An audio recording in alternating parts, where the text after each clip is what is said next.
अशी कोणती कारणे आहेत ज्यामुळे हार्दिक पांड्या कॅप्टन नाही झाला? T20 वर्ल्ड कप मध्ये जर त्याचा परफॉर्मन्स बघितला तर हार्दिक पांड्या सगळ्यात मोठा प्रचंड दावेदार होता कॅप्टन होण्याचा आणि T20 वर्ल्ड कप मध्ये तो व्हाईस कॅप्टन बी होता। आतापर्यंत तर रेकॉर्ड असा आहे की जो व्हाईस कॅप्टन असतो तो इन फ्युचर कॅप्टन असतो, परंतु पहिल्यांदा असं झालंय की हार्दिक पांड्या कॅप्टन नाही झाला, म्हणजेच व्हाईस कॅप्टन असताना त्याला कॅप्टन नाही बनवण्यात आलं। नक्की हार्दिक पांड्यावर हा अन्याय कशामुळे झालेला, अशी कोणते कारणे आहेत की ज्यामुळे हार्दिक पांड्याला डावललं गेलेलं आहे? सगळ्यात प्रमुख 3 कारणे आपण बघणार आहोत। सगळ्यात पहिलं कारण आहे हार्दिक पांड्याची फिटनेस। आपण मागील 2 दिवसापासून याच गोष्टीवर बोलत आहेत की हार्दिक पांड्या आता कॅप्टन नाही होऊ शकणार।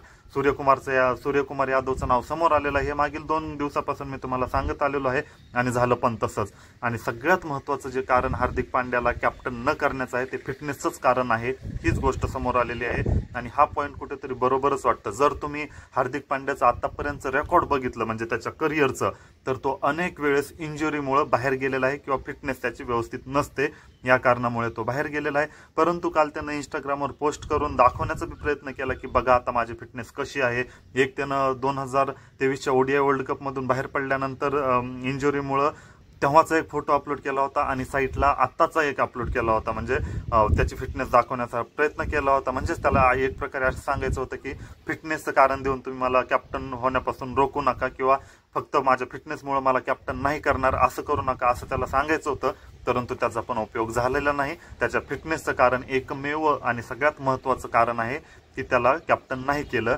दुसरं कारण समोर येतंय ते म्हणजे गौतम गंभीर आणि सूर्यकुमार यादवची असलेली बॉन्डिंग किंवा गौतम गंभीरचा सूर्यकुमार यादववरचा विश्वास।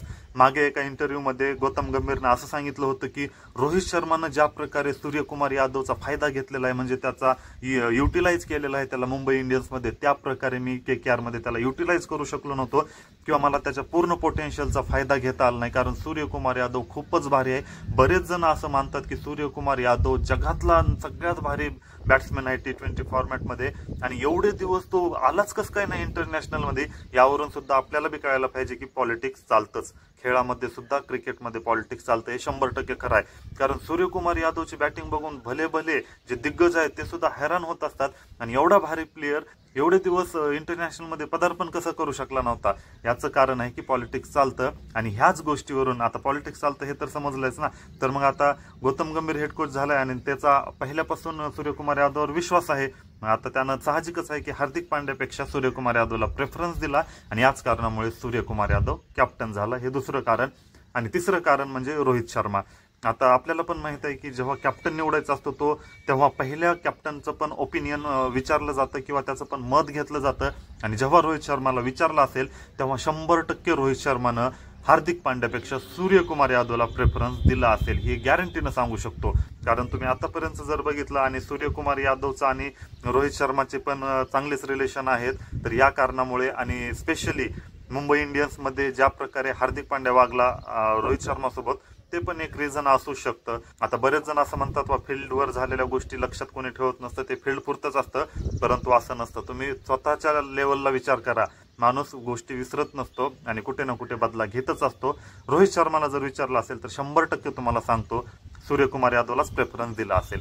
तर या 3 कारणामुळेच हार्दिक पांड्या कॅप्टन नाही होऊ शकला। याबद्दल तुम्हाला काय वाटतं? का तुमच्या मनामध्ये दुसरं काही कारण आहे? कॉमेंटमध्ये सांगा।